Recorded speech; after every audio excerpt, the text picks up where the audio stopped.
तो she hulk attorney at law का episode बना चुका है और ये बेहतरीन था। ये सब लोगों की उम्मीद पे खरा उतरा। इसमें काफ़ी चीज़ें थी। शी हल्क की हल्क से छोटी मोटी लड़ाई, उसकी ट्रेनिंग, उसका ओरिजिन और उसका फोर्थ वॉल तोड़ना भी, जो यूजुअली हम डेडपूल को करते हुए देखते हैं। तो एपिसोड ऑब्वियसली बेहतरीन था, लेकिन इसमें कुछ छोटी मोटी डिटेल्स थी जो हम इस वीडियो में डिस्कस करेंगे। ये ज़्यादा नहीं है, लेकिन कुछ तो है ही। शुरुआत में एपिसोड के जब कहानी फ्लैशबैक में जाती है, जेनिफर वॉल्टर्स ब्रूस के साथ गाड़ी में होती है, तब वो एक चीज़ डिस्कस कर रहे होते हैं, बहुत ही ज़रूरी चीज़, स्टीव रॉजर के बारे में। लेकिन अभी हम इसके बारे में बात नहीं कर रहे, हम बात कर रहे हैं एक दूसरे कैरेक्टर के बारे में। यहाँ पर जब जीनियस की बात होती है तो ब्रूस कहता है कि फैमिली में एक और जीनियस है जो कि है चैड।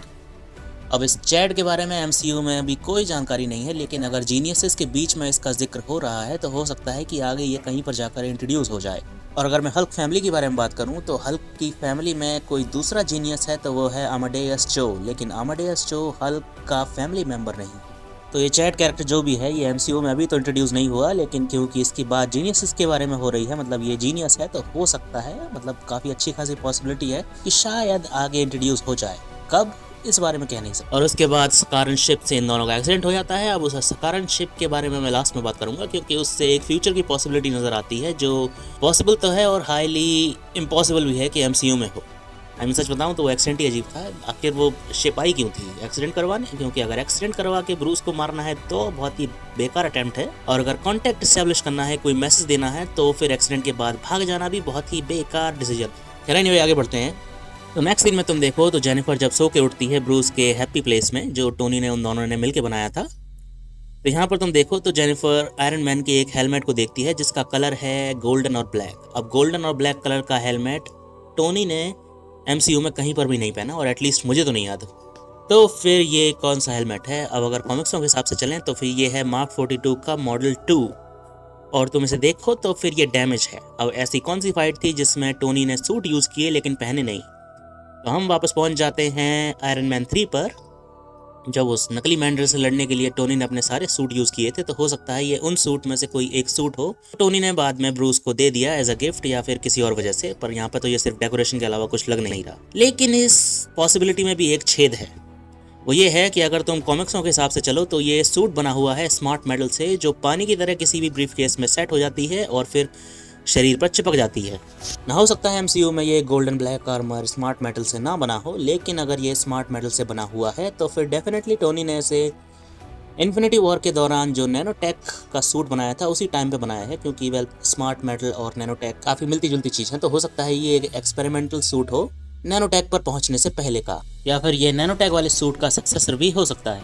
एनीवे, पॉइंट ये नहीं है। पॉइंट ये है कि ये डैमेज है। तो अगर इस सूट को नैनोटेक वाले सूट के आसपास बनाया गया है और ये डैमेज है, तो ऑब्वियसली ये किसी लड़ाई में डैमेज हुआ होगा, क्योंकि ये जिस तरीके से डैमेज है वैसे लगता है किसी लड़ाई में हुआ है। इसका मतलब इन्फिनिटी वॉर के बाद भी आयरन मैन किसी ना किसी से तो लड़ा है जिसने सूट की ये हालत कर दी, और फिर उस आर्मर का सर उठा के आयरन मैन ने ब्रूस बैनर को दे दिया एज अ डेकोरेटिव पीस। हाँ, तो ये तो ऑब्वियस सी बात है, क्योंकि मतलब सुपर हीरो है वो, तो ऑफ स्क्रीन भी तो किसी ना किसी से लड़ ही रहा होगा। लेकिन ये पॉसिबिलिटी सिर्फ जब पैदा होती है जब ये सूट सचमुच में स्मार्ट मेटल का बना हो, जैसा कि कॉमिक्सों में है। अन्यथा ये फिर आयरन मैन 3 वाले सूट्स में से ही कोई सा सूट है। ओके, तो बात कर लेते हैं उस सकारन शिप की जिससे जेनिफर वॉल्टर्स की गाड़ी का एक्सीडेंट हुआ और उसका ओरिजिन भी हुआ। तो ब्रूस ने कहा था कि वो यहाँ पर इससे कॉन्टैक्ट स्टैब्लिश करने आए हैं या फिर कोई इन्फॉर्मेशन देने आए हैं। अब सकार से ऐसी कौन सी इन्फॉर्मेशन है जो ब्रूस या फिर कहूँ हल्क को जानना ज़रूरी है, जिसके लिए वो यहाँ तक आ गए, पृथ्वी तक? तो इस कनेक्शन को थोड़ा खोद के देखा जाए तो एक ही चीज़ दिमाग में आती है, वो है हल्क की फैमिली। अब ऐसा एमसीयू में हुआ कि नहीं हुआ ये तो पता नहीं, क्योंकि हल्क को हमने थोड़े टाइम के लिए सकार पे देखा था। लेकिन कॉमिक्सों में जो प्लैनेट हल्क की स्टोरी लाइन है, जब सकार पे ब्रूस बैनर पहुंचा था, मतलब हल्क पहुंचा था, तो वहाँ की सारी भसड़ को ख़त्म करने के बाद उसने एक फैमिली बसा ली थी और वो वहाँ का किंग बन गया था, और उसके वहाँ पर एक बेटा भी पैदा हुआ था जिसका नाम था स्कार। अब ऐसा एमसीयू में होना तो बहुत मुश्किल है, लेकिन इस बात के चांसेस हैं कि वो शिप यहाँ पर हल्क को या तो उसके बेटे के बारे में बताने आई है, या फिर उस शिप में उसी का बेटा है, यानी कि स्कार, जो अपने बाप से मिलने आया है पृथ्वी पर। ना ऑब्वियसली इस स्टोरी लाइन को अडेप्ट करना बहुत ही ज़्यादा मुश्किल है, लेकिन हमें ये भी नहीं भूलना चाहिए कि अभी फेज 6 में कुछ टाइटल्स मिसिंग हैं, तो हो सकता है उसमें से कोई हल्क की सोलो मूवी हो जिसमें ये कॉन्सेप्ट, यानी प्लैनेट हल्क और स्कार वाला कॉन्सेप्ट एक्सप्लोर किया जाए। हालांकि ऐसा होना बहुत मुश्किल है, क्योंकि स्टोरी लाइन में हल्क टेक्निकली एक विलन था जो पृथ्वी पर बदला लेने आया था, लेकिन यहाँ पर हल्क कोई विलन नहीं है। ये तो अपनी मर्जी से थॉर के साथ यहाँ पर आया था और फिर इसने लड़ाई में पार्ट तो नहीं लिया, शायद डर के मारे या फिर किसी और वजह से।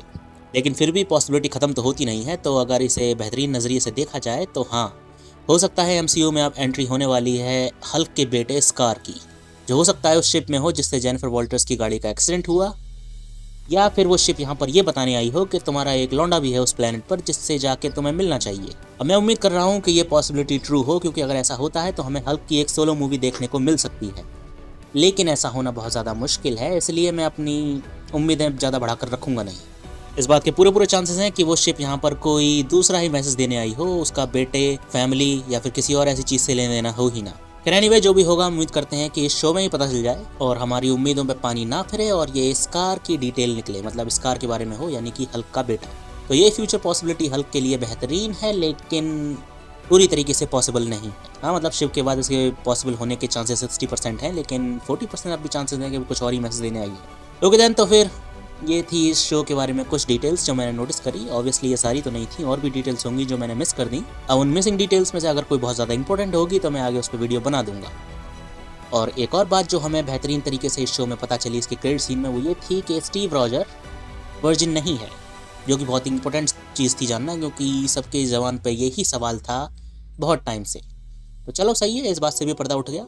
वैसे भी लोगों को बहुत ज़्यादा खुजली थी इस तरह के सवाल जानने में, तो फिर ये लो, हो सकता है व्हाट इफ में दिखा दें कि एंटमैन अगर थैनोस के बट में घुस के उसे फोड़ने की कोशिश करेगा अंदर से, तो फिर क्या होगा। आई मीन ऐसे सवालों के जवाब दिए जा रहे हैं ना आजकल। ओके देन, तो फिर तुमसे मिलूंगा मैं अपने अगले वीडियो में। Till then take care and bye bye.